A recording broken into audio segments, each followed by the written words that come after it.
Welcome to the Hard Count Sports Podcast and our fourth episode, and I'm very glad to be joined with Ross, my usual partner in crime. Ross, how's things with you?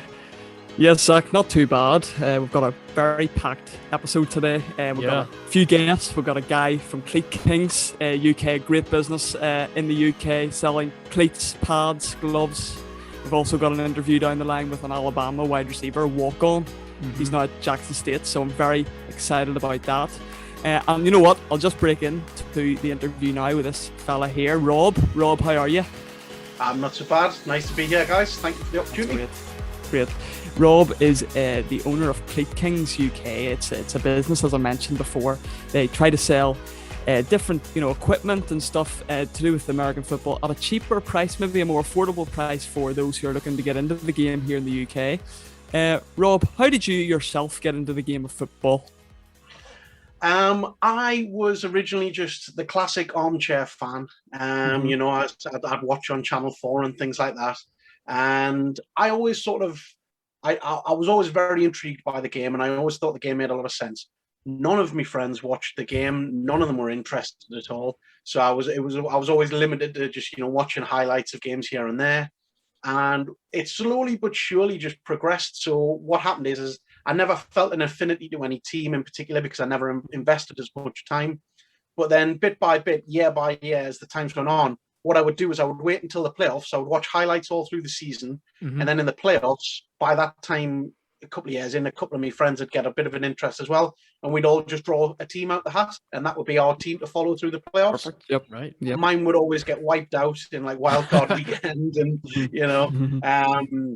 one of my pals would always end up pulling the Patriots and stuff like that. And we know how that ends. Exactly. And then I think what really hooked us is one year I got the Cardinals and they went all the way. And then it was, I think it was Santonio Holmes for the Steelers caught that touchdown right in the end of the end zone and, broke all the Cardinals' hearts. And I was sort of hooked a bit. And at that point, you would think I would be a Cardinal fan. However, I just ended up sort of researching teams more and watching more about teams. And I just thought that the team that I follow now has sort of a similar sort of storyline almost to the football team that I grew up with in the UK, which is Newcastle United, which is just a complete emotional roller coaster. And, a team that if you follow them with your whole heart, it will just strip years off your life, which is the Raiders, Yeah. So, for all these sins, I'm a Raiders fan.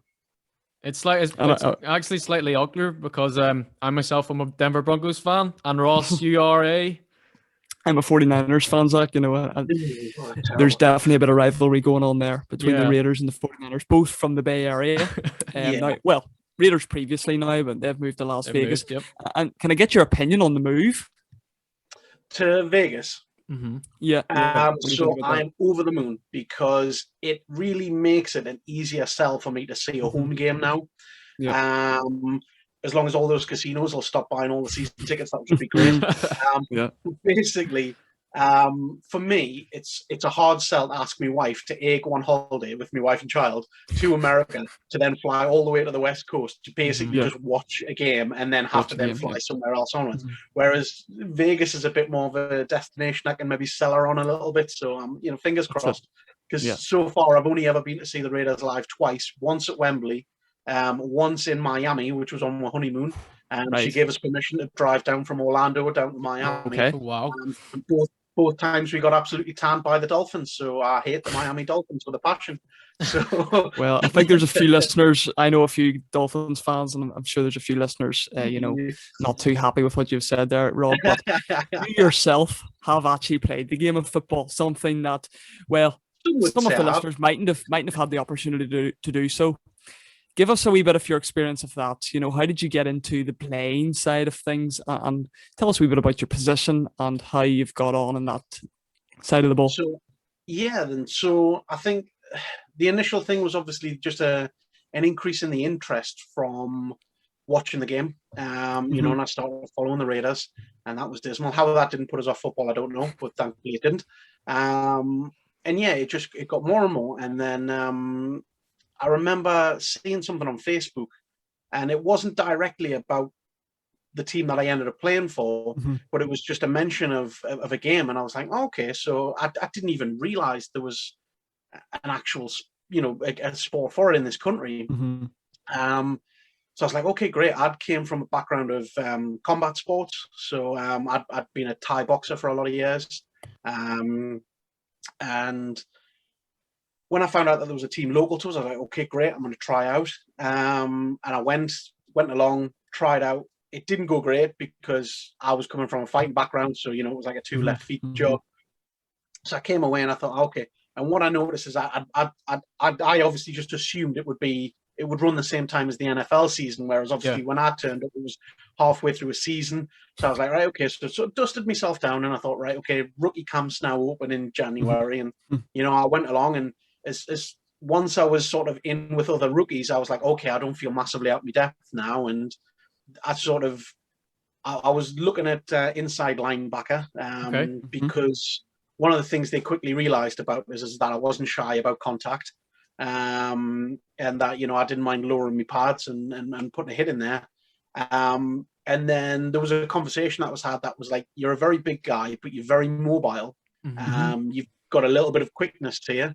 And the sort of scheme that my team ran, it was a power run scheme, but there was a lot of pulling guards, and they said, we would love to put you into the guard position because we think we could really utilize you, in pulls and things like that. And that's where I sort of earned me dinner for about 7 years, so I played left guard for the Gated Senators, and it's great. Once I took my first few snaps as an O-lineman, and I just knew that was the position. That was it. I love the offensive side of the ball. I love that O-line guarantees contact every play. You can't take a play off. You've got to be dialed in. You've got to be switched on. Otherwise, you're going to look extremely foolish on the huddle clips. It's just, for me, it's a great outlet. I defy anybody who puts the heart and soul into a game of American football to walk off the pitch stressed at the end. You don't have the energy to be stressed. Exactly. I enjoyed a new challenge. I've always been the type that sort of sets a silly challenge and something that's ridiculous for sort of a guy as chunky as myself. And so I did Thai boxing. I was always a heavyweight or a super heavyweight. Had a few sort of little semi-pro fights and things like that. It was good fun, but never really sort of took that step to dedicate it. Maybe it's like cut my weight down and really push. After Thai boxing, I sort of was looking for something different, so I signed up to climb Kilimanjaro. Oh wow! So did Kilimanjaro. It's all right. It's very great. I'd imagine it's more than all right. Well, a lot of people. I always expected this big life-changing thing to happen at the top, and the person whose advice I was taking told us that when you get to the top, the only thing you'll be bothered about is how quick you can get down. And I was like, they were bang on the money, because you quickly realize when you get to the top that you've used everything in your tank possible to get to the top, and then you're like, oh no, it's a long way down now. But after Kilimanjaro, I just had an itch to scratch, and I was like, let's just go totally into American football. One of my friends is a personal trainer. I started working with him, and he did a lot of research into linemen in America. Looked at lineman drills. I would be in South Shields Park, not far from where I lived at the time, running sort of lineman drills that he would set up for us, and I was working with him. And it just all went from there, really, and really enjoyed the game. I barely missed a game in 7 years. I think it was just towards the end, the glass ankles caught up with us, and that was that, And taking that football experience into this next football experience into your business venture, tell us a bit more about Cleat Kings, a bit about the business and what your goals are for the business, both short-term and long-term. Yeah, no problem at all. Well, Cleat Kings is something that I've had in the back of my mind for a little while, and I now work with a guy who sort of is sort of helping me build up the business and things like that, and he's a great background partner. And he finally just said, look, I love this idea, and it's been ticking over in the back of your head. Can we pull this out the back of your head, and can we actually put it on a website, and let's actually go for it? And I was like, great. And the goal of Cleat Kings is I just want to make the sport a bit more affordable, a bit more accessible, and take some of the sort of financial burden out of it. So for me, I always struggle to buy the correct kit at the right price.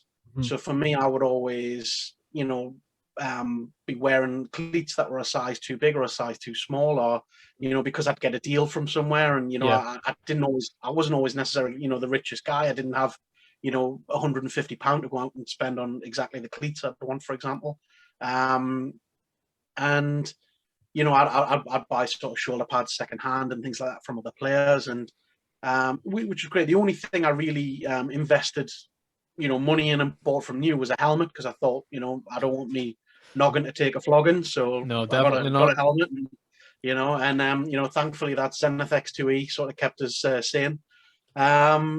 But yeah, for example, I remember my team one day got a big shipment of cleats in from another team in America. They sort of bought a job lot, and I remember just like filing through the bin, and being like, Yeah. I've got like an 11 and I've got an 11 and a half here. Will that work? Or if Mm. I run too quick, am I going to go in circles because one of my shoes is too big, Yeah. And I just want to sort of like eliminate that for guys. I want to be able to say, we have some great cleats here at low cost that are going to be comfortable for you to wear. They're going to be the right equipment. They're going to keep you safe. Mhm. Same with pads, same with helmets, things like that. Same with gloves. Because I remember playing my first season in receiver gloves, and as a lineman, that wasn't fun. Mhm. A lot of broken fingers. Yep. And, I just want to sort of take that money burden away. And for me, Yeah. especially, where I think it's important is in the junior game for That's it. parents. And there'll be a lot of Um, guys listening to this, I'd imagine, who will be in the situation you talk about, who want to play the game, and they're maybe at the junior level, maybe at the youth level, and they want to play linemen or skilled positions, and they just don't have the money to do it, Rob. And your That's business it, really is a good outlet for that. Yeah, well, it's there's so many juniors that basically, the club might be able to provide them some sort of kit as a junior, but by the time they progress to adult, the onus is, the club are saying we don't have infinite resources. So as an adult player, we need you to buy your own pads, your own helmet, your own this, your own that, and at that point they just stop playing. I've seen so many juniors that were exceptional juniors that can't afford to transition to the adult game, and what I've also seen is so many players that play flag because they can't afford the kit. Yep. Very popular. There's so many, the amount of like amazing one-handed catches that I see when I watch flag games, and I'm just like, it's just mind-blowing. It always sort of reminds us of a player who played for Gateshead, one of my earlier seasons. He was a European kid that came over, Mantis, and he'd got a job over in this country. He didn't have any previous American football experience. But I remember in his rookie days, they threw a few balls at him, and it was as if his hands were just painted in glue. They were just sticking in his hands. And what was amazing is this kid was catching one-handed, just beautiful, just like balls on the sideline, toe tapping the lot, and he was wearing gardening gloves. He was wearing woolly gardening gloves because he couldn't afford like proper NFL. And I actually gave him my receiver gloves that I'd used the first season when I was a lineman. And after the first season, they just sat in my bag, and I just gave him my gloves, and he was he took it to the next level. He was a fantastic player. Sure he did. Contributed about 3 or 4 great seasons. If you can do one-hand catches and gardening gloves, I'm sure you can do anything with receiver gloves. These were like the woolliest things in the world, and when you just look at somebody and just think like, what am I doing wrong as a human if you're able to do that there and then, But I just think I think in this country, because it's not a top sport yet, I think it definitely can be. But I just think, let's try and remove a couple of the prohibitive barriers away, from people, money being one of the main ones. Yeah, definitely. Where can our listeners, find you on social media or website? Can you give us some details on that, please? Yeah, definitely. So our main hub for everything is the website, which is www.cleatkings.com. Nice and simple. Yep. You can find us on Facebook. We're just Cleat Kings. And Instagram, we are at Cleat Kings UK. Very good. And short and sweet. We're more than welcome to talk to anybody about any of the requirements, So even if they just need some advice on what kind of kit they need to buy, if they need to make purchases, we're going to be introducing a few things in the coming weeks. So, for instance, we're going to be introducing things like Clear Play and Klarna. Yeah. Okay. So people And I see you got some Jordan stock in. We do, yes. Oh, that was Yeah. that was an interesting few days when I dropped the Jordans. Yeah. So we've worked very, very hard to utilize a network that I already sort of had access to with the other company that I have with me backer. So we have a hub that's based in Florida, with professional like sort of procurement agents, so to speak. So they are great at making contacts, and so by using them and also by just reaching out, I've managed to sort of open some accounts with some major brands and things like that, which is all coming soon. A lot of it's in its final stages in the works. So we've just been able to sort of spread the web. And one of the little gems I was able to do is a sales representative from one of the big companies got in touch with us to say, look, we have some Jordans here. Are you interested? And I said, yes, 5 times. Yep. Let's do it. Sure you did. Yeah. So I don't think there's a lot of availability for Jordans on a sort of consistent basis. I know. Yeah. So it was I think you're right. Yeah. And just very quickly, Rob, before you go, could you give us a wee Super Bowl prediction? Now, it's way too early maybe for this, but just give us some of your thoughts towards who you think will win Super Bowl 56, 55, 56, 56? 56, I don't know. yeah. Whatever one's next. I'm losing count. 56. Super Bowl mid-50s. Let's go mid-50s. Basically, I was going to go, and it pained me to say it, but I was going to go with Kansas City. Because of the way they've sort of just rebuilt that O-line, I think is great. They also have and he's got like a double-barreled surname, and I always forget it, but he's the guy that basically sat out last year because he's a trained doctor and he was treating I know who Laurent Duvernay-Tardif. It's like Lawrence something, Laurent Duvernay-Tardif, that's the kitty, Well, I was going to go with Kansas, but after the Julio trade, I've got to go with Tennessee. Oh, he's changed his mind. Wow. So, see, this Julio trade is a game changer. Yeah, it seems to be for a lot of people. And Rob, I have to politely agree with your Kansas pick. You said the O-line there, but maybe you'll know yourself that sometimes an O-line it takes a long time for it to gel together, maybe more than one season. And I think that it won't gel for Kansas this year. I think they'll be back in the big game, but I don't think it'll be this year. But Rob, here, it's been a pleasure having you on, and thanks so much for telling us about your business. We'll maybe have you on sometime soon again. Absolutely. And by the way, viewers, if you want to check out Rob's website, it's plug it again for us, Rob. It's www.cleatkings.com. There we go. Thank you so much, Rob. Thank you, Rob. Catch you later, and everyone go to that website and give it a look. No problem at all. And guys, thanks for having us. It's been a pleasure. No worries. Thank you, Rob. Cheers. Bye now. Bye. Bye. There we go. What a great guy, Rob. Yeah. Thanks for coming on. What a legend.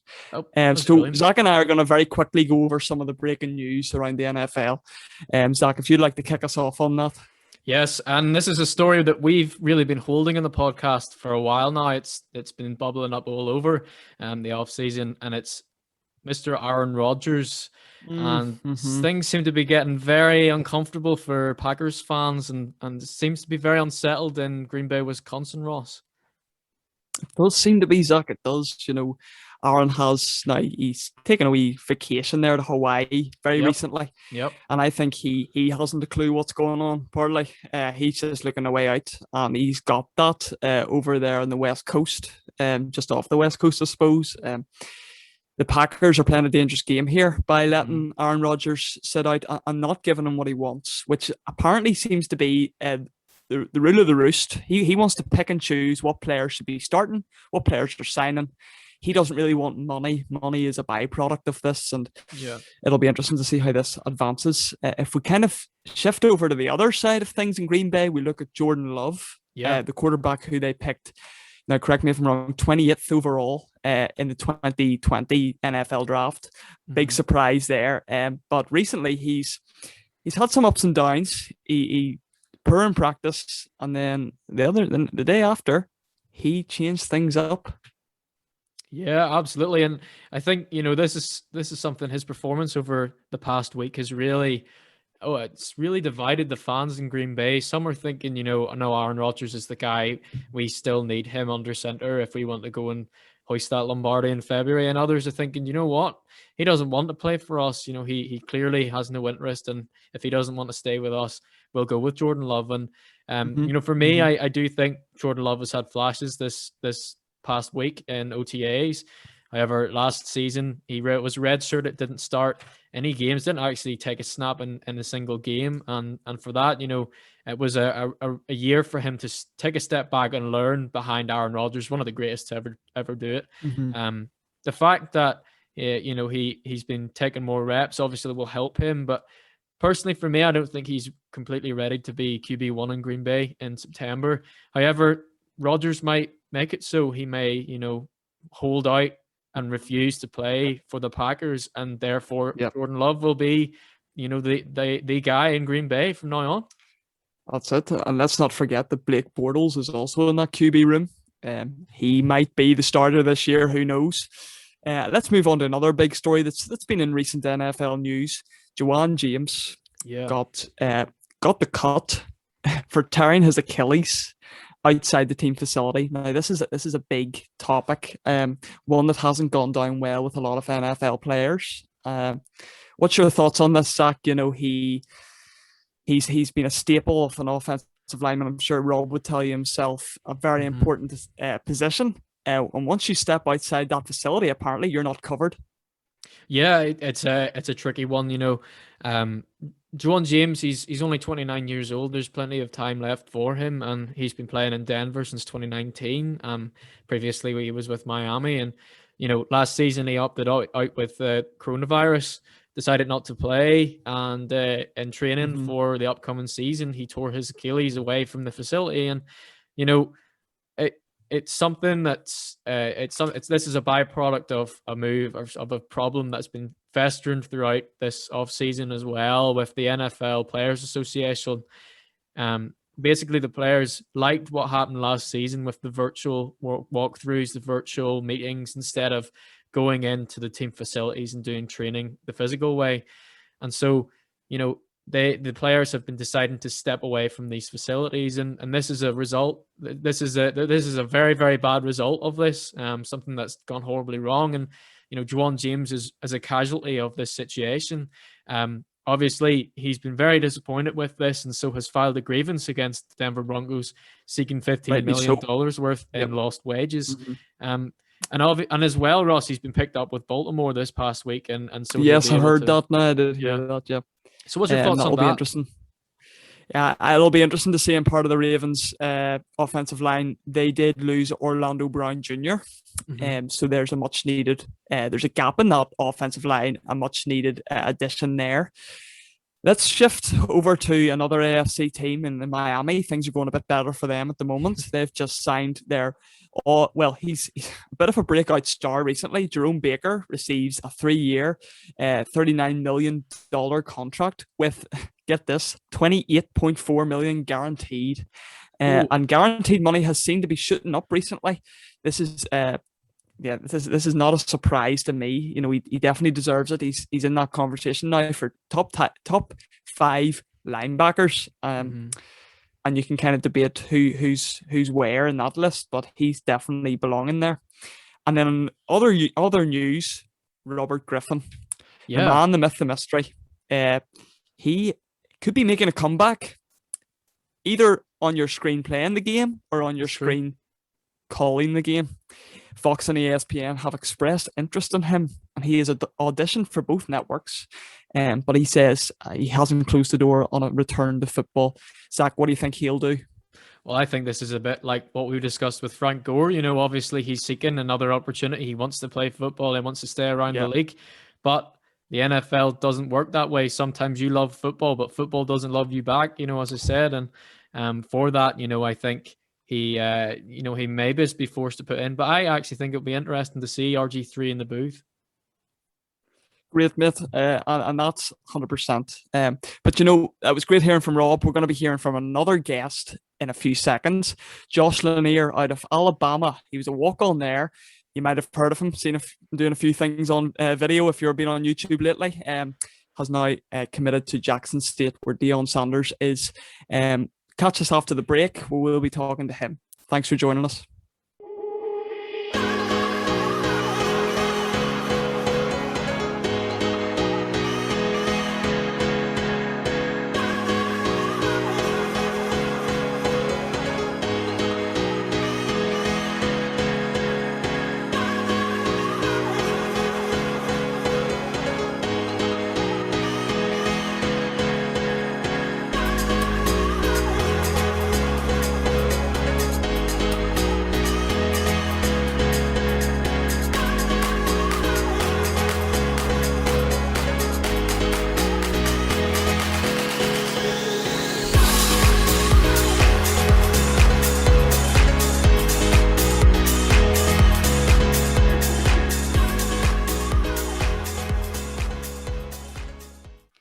Welcome back to section 2 of the podcast. I'm joined with Josh Lanier out of Alabama, recently committed to Jackson State. It's great to have you on, Josh. How are you? I'm doing well. I appreciate y'all having me. No worries at all. Josh, I kind of want to start off by asking you a wee bit about your football journey, how you got into the sport. It's just the culture in Alabama, really, to just play football, because obviously, especially when I'm born in Tuscaloosa, University of Alabama was kind of like a big deal in our town. So I just got into football when I was young. I started playing when I was about 3 years old, and I just kept going ever since. That's insane. Like, 3 years old, that's incredible, and as you say there, you're from Tuscaloosa, Alabama, and obviously that's a very big football town in America. And what was that experience like, you being someone from the town, but then also getting to play for the team? And also, how do you as players deal with the pressure of playing for a massive school? Obviously it was a dream come true from me growing up here in Tuscaloosa and being able to always been a fan all my life. So being able to play there and then under a great coach like Nick Saban, it was just a great experience. It was a lesson. And just being, it's not really pressure when you're just having fun. You just gotta, you just living. It's not really pressure to be anything, because, it's kind of our choice to be here. You know what I'm saying? So it's not really much. You were a walk-on at Alabama, Josh. You didn't get an amazing time on the field, but I'm sure you had enough time to kind of gel with the other wide receivers at Alabama. I kind of want to know a wee bit about the wide receiver room at Alabama. It's infamous for its level of talent. You've got guys like Jerry Jeudy in there. How did you learn off each other? Well, everybody gonna have a different thing that they're better at. So, that's kind of what makes Alabama. It's like you get some of the best players to come in and everybody's gonna be better at something. But that means the next guy got to try to get better at that. So you just understand. So that's kind of what makes Alabama, like I said, and gives us the edge over a lot of schools. We got different guys with different things that they're better at. And so since we're so competitive, we're going to try to get better at that thing, just like, the next person. Sort of like that, iron sharpens iron mentality, and that's what makes you guys so great. Yeah. Exactly. You touched on it as well. I'm curious to know about Nick Saban. What's he like as a coach? And, I'm sure, was your attitude just sort of, to be like a sponge, just soak up as much as you possibly could from Nick Saban and learn, everything? Yeah, I ain't gonna. Coach Saban, he kind of the same guy every day. He always gonna hold you to a certain standard, and you gotta always meet that level of that standard, or he's not gonna be happy. And when he's not happy, you're not gonna be happy. So you can't those guys to try to bring the best out of you every day, because in the world that we live in, you gotta have your best every day. You know what I'm saying? You can't decide to slack some days and want to be great. If you want to be great, then you gotta bring your best every day. Yeah, definitely. And Ross and I, we saw the video of you on YouTube, and you were just cooking at crazy. And like we were both so hyped watching it. We were like, this guy's insane. Like, it's unbelievable. Amazing. And amazing. As a walk-on, does that sort of approach to the game, of constantly proving to yourself, how did you approach that at Alabama? You're surrounded, as you say, by a lot of talent, but You know, how did you approach that day by day? You know, whenever you would take the field. Well, when I first got there, Rashad Johnson, he was a walk-on too, and he ended up playing at Alabama and went to the NFL. But he was a sports analyst when I got there, or something like that. So he told me, he was like, I was a walk-on out here every day. He was like, when they wanted to chill, he was like, I never chilled. He basically told me, just bring your best every day. So then from that point forward, I try to bring my best every day, put my best foot forward. Alabama, one of the most enticing programs in the country, obviously the best. You know, they're always going to the championship. You always see them there. You yourself had a wee opportunity to play in a championship game. Josh, what was that like? It's just an amazing feeling, you know, especially it's just not even just the championship game. It's just, you know, the whole process, being able to be a part of the whole process, the whole season, the whole summer, like that had to go into that championship game. So it was just a blessing to be able to be there and, you know what I'm saying, experience that with my team. You've also been in practice, maybe seeing a wee bit of Mac Jones, Tua Tagovailoa. I don't know maybe how much reps you got with those guys, but out of the two of them, who did you personally connect with the best? I connect Tough question. Yeah. Sure. Yeah, like I connect with both of them. It's like we got a connection, and it's different with both of them. Like I like Mac and I like Tua. Like I like both of them. Our connections are different. They two different people, but you know. What are they like, Josh? You know, you see both of them have obviously been round. You know, they've gone round one, pretty high in round one. They're great prospects. Obviously, Mac's going into his rookie year this year with the Patriots. Tua's had a first year. Some ups, some downs. What do you think will be the course of their career? I think they'll both be successful. I think that they both got a lot of good attributes to them. I think that they both got a good foundation, and you know, I think they possess all the qualities needed to be a great long-time NFL quarterback. So I'm excited to see what they do. And moving on now into your next chapter, I know you recently committed to Jackson State, you know, and congratulations on that. How much of that, how much of a factor was your new head coach in Deion Sanders? Obviously, you know, such an icon in the NFL. How much was that a factor into your decision? And also, what are you most hoping to learn from Deion? Maybe his trash talk ability, or? Well, obviously, him being there was had a lot to do with why I chose to go there, because I know he got a vision. You know what I'm saying? And I talked to him, I talked to the coaching staff, and they got a vision. You know, I'm all about the vision that they have, and I want to be able to, you know, contribute to it, and one day be able to say that I contributed to it, because I believe that the moves that we're making now are going to impact the world forever someday. So, you know, that had a lot to do with it. And I think I'm going to teach Coach Deion some stuff. Oh, I like that. I like that. Did you hear it? You didn't just say that, man. No, I 100% believe you. Watching your route running. Oh, absolutely unbelievable. What are you, on that note, what are your strong suits as a wide receiver? I think, honestly, maybe my speed and my brakes, my ability out of my brakes. Yep. You know. Because you had those guys in absolute knots. The video we watched a few. I don't know if you saw it on YouTube. It had the title something along the lines of "Alabama walk-on destroys defensive backs," and you did that. You sent them to the shops, man. They didn't have a chance. And looking forward now to Jackson State, what are your goals for this upcoming season? Just to, you know, be a piece of the team. Hopefully, be a leader of the team. You know what I'm saying?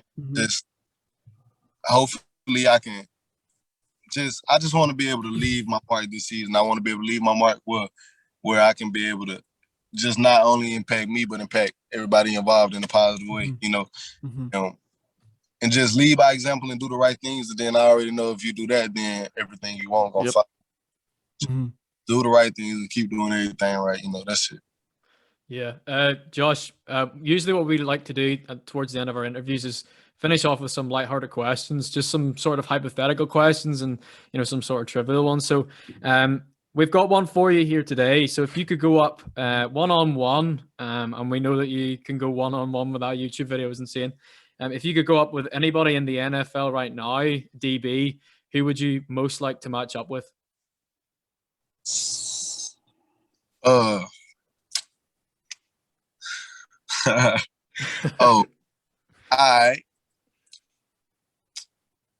Jalen Ramsey. But look, though, here. Let me tell you this, though. Okay.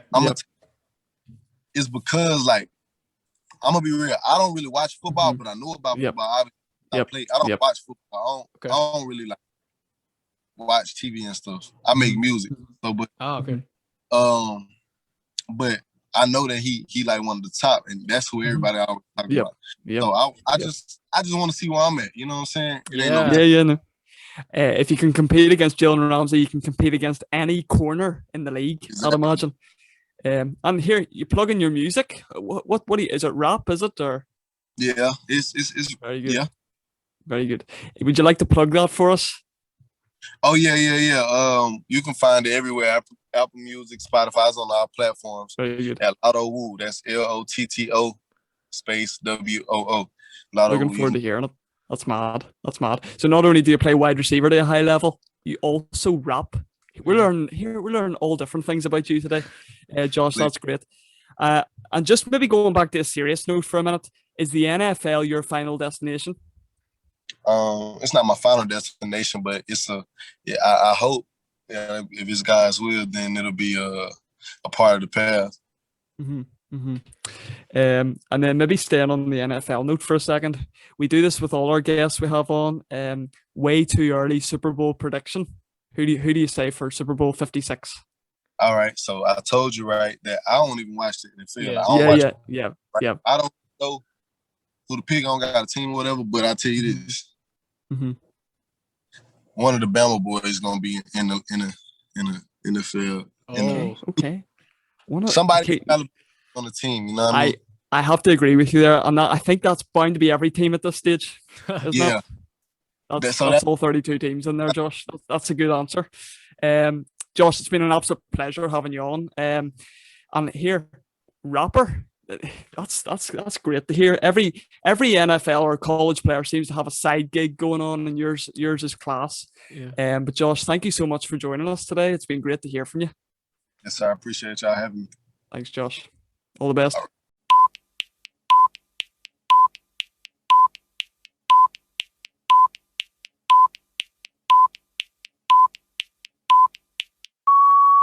We're back now with section 3 of this week's podcast, and just after our interview with Josh, and I thought it was a fantastic conversation to hear a bit about the inside of what goes on in the Alabama college, and a bit more about the football team, Ross. Yeah, great insight there from Josh, especially about Nick Saban and the wide receiver room. He's played with the likes of Jerry Jeudy and even Najee Harris there, and the running back, and obviously guys like Mac Jones and Tua Tagovailoa. He's had a great experience there, and it's just so interesting to hear a wee bit about that, and especially from a player who's high level himself. He's moving on to Jackson State now, so that's going to be an interesting experience for him, and very exciting times ahead for him, and an absolute pleasure to have him on the podcast. Yeah, definitely. And, obviously he's gone on now to Jackson State, as you said, and he's going to be coached by NFL royalty and Deion Sanders. And, I think that'll be really, really cool experience for him to be coached by such a, an absolute legend of the game. And, he'll have so much to teach and to coach the players. But now we're going to move on. And after last week's debate of our breakout players, and we've also we've both been busy working up, doing deep dives in different coaches, and we're gonna pick 2 coaches each who we think are on the hot seat going into next season, and we also picked a coach who we believe has a good chance of being coach of the year next season as well. So Ross, kick us off. Who's one of the coaches who you've selected this week? Right. Well, we're going to dive deep here. We're going to move to the NFC West for our first coach, and he goes by the name of Cliff Kingsbury. Oh, He's okay. on the hot seat this season in Arizona. And I'll tell you why. Hired in 2019, this is going to be his third year with Arizona. In his first season with the Cardinals, he went 5-10-1 and finished last in the NFC West. And to be honest, didn't have a great season. Now, that was his first year with Kyler Murray under center, and the QB who he so highly coveted out of Oklahoma Sooners. So he had a tough first year, and then moving into his second year. This past season, missed the playoffs again. Went 8-8 this time. So he's going into this year, third year, without a winning season under his belt in Arizona and without a playoff run. I think this is kind of the time when things get a bit more serious for Cliff Kingsbury. You know, when he was hired, people thought, wow, he's a young coach. He's maybe going to change the status quo in Arizona. Now, let's not forget that they were a regular in the playoffs not so long ago. And they thought that maybe Cliff could bring them back to those glory days. And he hasn't done it yet. But this will be the year that I think he'll do it. And I think that he stays on in Arizona. But if he doesn't, then things might take a turn for the worst. They've added J.J. Watt this off season, and they have players like DeAndre Hopkins, obviously, Kyler Murray, as I mentioned, and Kenyon Drake. Yeah. No, he left. Sorry, he's went gone, to the yes. Raiders. James Conner. Gone. James Conner's here. Yes, out of Pittsburgh, he's here, and they've added a few players who might change things for them. But this is the year when Cliff Kingsbury needs to step up to the plate. Yeah, I 100% agree with you. And I think that the work that they've done this offseason, to build that team and really, improve in a lot of positions, I think, they really have the best chance of making the playoffs. And time will tell. We'll see what happens with Cliff Kingsbury. And that division's not an easy division, so, it'll be interesting to see. I'm also going to pick a coach who he's not been in his position as long as Cliff Kingsbury, but I'm going to stick in the NFC, and instead of going to the West, I'm going to go to the East, and I'm going to choose the guy down in the Star in Dallas, Mike McCarthy, who, as we all know, is a seasoned veteran head coach. He was at the Green Bay Packers since 2006 until 2018 and won Super Bowl 45, and things ended a bit messy there. Fired in the middle of the season. I think it was week 7 of that season. Whenever Green Bay just could not get things going, and sat out, didn't coach in 2019, and decided to take the job in Dallas after their head coach departed in Jason Garrett. And it was a media buzz. I remember, hearing all of the stories coming out of Dallas about it, how Jerry Jones had interviewed him for 12 hours and they'd watched a lot of film together, and Jerry Jones was very impressed with everything he heard.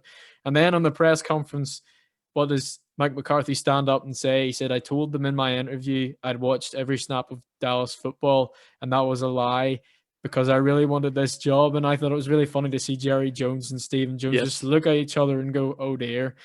But it wasn't a good season at all for the Cowboys. A season, it was plagued with injuries. Obviously Dak Prescott going down was the straw that broke the camel's back, really. And but for me, the most disappointing thing about last season was the defense.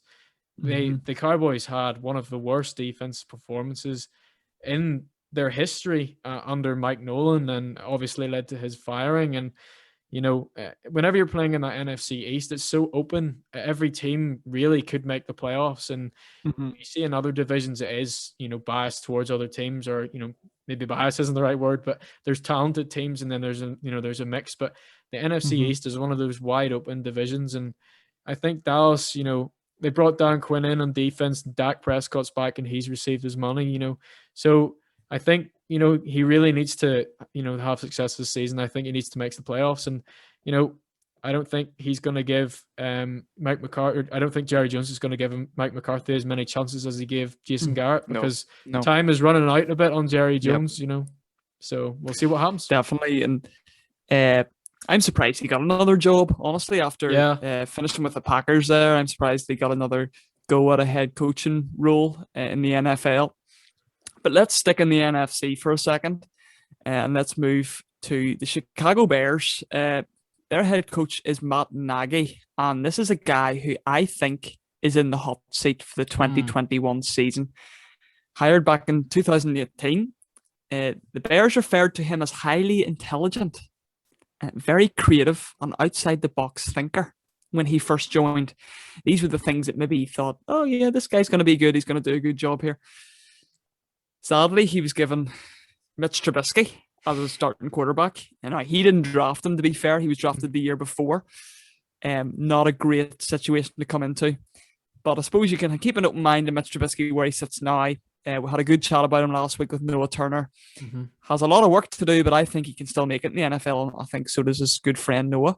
But let's shift to his coach, Matt Nagy, hired by the Bears and has been there ever since. But I think he has been quite underrated for the past few seasons. You look at back 2018 and 2020 there, he made the playoffs. So making the playoffs, twice out of the three times three seasons he's been in Chicago. Losing both wildcard games, but he made them. So that's a plus. Has an overall record of 28-20. So he still has a winning record there in Chicago. But if he can't turn Chicago into a team that looks primed to make the playoffs every year and indent in the playoffs every year, especially with a quarterback now, his own quarterback in Justin Fields, he's got a shot now with this new his own rookie. I think that things might take a turn for the worst in Chicago if he can't turn that into winning seasons. Now, obviously, this year's a wee bit more of an experimental year. You look to the quarterback room, they do have Andy Dalton primed to be their starter, and you can take that any way you want. Justin Fields might still have a chance there of winning the job. I think he will. But you don't want to make the mistake of throwing him in too early. And Matt Nagy, whatever his decision is, he'll either come under fire or he'll be well respected for it in the end. That decision in itself could very much determine the rest of his career in the NFL. And I think that Matt Nagy will lose his job at the end of this season. I definitely think there's potential for the Bears. It all depends on how Matt Nagy handles what pieces he uses where, and obviously, if things aren't going well under Dalton, does he, put Justin Fields in early in the season? But definitely, I think I agree with you. Matt Nagy's one to watch. For me as well, I also picked a man who's been around the NFL, both in the media and in the coaching jobs as well. A man who goes by the nickname Chucky, and I think is maybe the most accurate nickname of all time. And in my opinion, he is the greatest mic'd up head coach of all time as well. Mr. John Gruden, head coach of the Las Vegas Raiders. Sorry, Rob, who we had earlier on the podcast. He might want to cover his ears for this segment. But I personally believe that this season is a make or break season for John Gruden. He's someone who's had history with the Raiders. He coached there for 4 seasons after 1998 and was in one of the rarest moves of all time in the NFL, which was a coaching trade where he was traded to the Tampa Bay Buccaneers and won Super Bowl 37. And then went out of the NFL, but he got another chance at the Raiders in 2018, signing a 10-year, $100 million deal with the Raiders. For that was a deal that was unprecedented for a coach to receive. And for me, I don't see any real progression in the Raiders. He's made some very questionable decisions and moves, trading away Khalil Mack, who arguably was their greatest player, and Amari Cooper as well to Dallas. And overall, he's gone 19-29 as the Raiders head coach without a playoff appearance. And simply for me, going into this 4th season, I just think he's got a lot to prove. However, it may well be noted, that Mark Davis, the owner of the Raiders, him and John Gruden have a very good relationship, so he may give Gruden a longer time. But personally, I believe, you look at the Raiders franchise, Al Davis always said, just win, baby. And under John Gruden, I just don't, see that happening. So, I think this season really needs to be one where not only does John Gruden make the playoffs, but, he goes on and makes the divisional round and you really see a progression in the team. Yeah, and I have to disagree with you there. I think John Gruden won't make the playoffs. It'll be tight in that division. You know, you look at the Chargers, who have an up-and-coming QB, my favorites for the Super Bowl. And then you look across to obviously the Kansas City Chiefs, and already they've already kind of shown themselves to be a dominant force in the AFC West. And then your team, the Broncos, have Teddy Bridgewater coming in. You never know what could happen there. But John Gruden, well known for his QB school, where he had the likes of Deshaun Watson, and I think he had Derek Carr actually in there at one point, Marcus Mariota, a few well-known QBs, and he seemed to have a good handle on them. I just wish he had the same handle on the team that he's coaching. Yeah, but we'll see how that plays out this season. Zach, let's move across now to our Coach of the Years. We're moving from maybe a bad situation to a very, very good situation. And I want to take it down to Florida. Let's take it down right down to Miami, where Brian Flores is sitting probably right now, milling over, sipping a cup of coffee, milling over the roster, just looking at things and looking how things are going. I think Brian Flores is a great candidate for the 2021 Coach of the Year. He was hired back in 2019. First season with Miami didn't go so well. He finished 5-11, bit of a bust. Finishing obviously bottom of AFC West or AFC East, sorry. Now obviously you still had the Patriots very dominant in that division at that point. Then going over to the draft, then in 2020 he got to draft his own guy in Tua, which was a great addition to that squad. And as our friend Josh mentioned, he's good in his own right, and Josh seemed to like playing with him when he was in Alabama. So we'll see how things work out there for Tua. He's managed to revamp the Dolphins team, though, in a way that is quite remarkable. You know, you look at even this off-season's additions: Will Fuller, Jason McCourty, and then going to the draft this year, Jalen Waddle in the first round, an Alabama teammate of both Josh and Tua. Tua who it counts for, because Tua is the one who's going to be thrown to him, and you might see a wee bit more of a connection there this year. And then pass rusher Jalen Phillips out of Miami as well. So great additions there. And obviously you can't forget Byron Jones in the 2019 off season. Great additions. Brian Flores has really made a good impact there in the off season. And I think, to be honest with you, Zach, I think that Brian Flores will have a winning season this year. Now, obviously, you take Ryan Fitzpatrick out of that equation, and it's maybe a wee bit more open because it's all reliant on Tua to make that a successful year for the Dolphins. And I think it'll happen, but I think they need to make a good push in the playoffs in order for it to happen, because it's very rare for you to hear a Coach of the Year who doesn't finish at least somewhere in and around the divisional round. And that's if he can beat out the likes of Sean McVay and maybe even Bill Belichick might be back in that conversation this year. You never know. But that's my guess. Brian Flores is getting COTY this year. Yeah, and you mentioned Belichick. Brian Flores came from that coaching tree. He came from New England, where he got to learn and work and learn alongside Bill Belichick. And so, yeah, I definitely see a progression. I do see an improvement since Flores took over in Miami, and I think that's a very good shout. However, for me, I went for someone at the other side of America. We've taken us all the way down to the bottom of Florida. I'm going to take us all the way up to the top into Indianapolis, Indiana, and I'm going to go for head coach of the Colts, Frank Reich.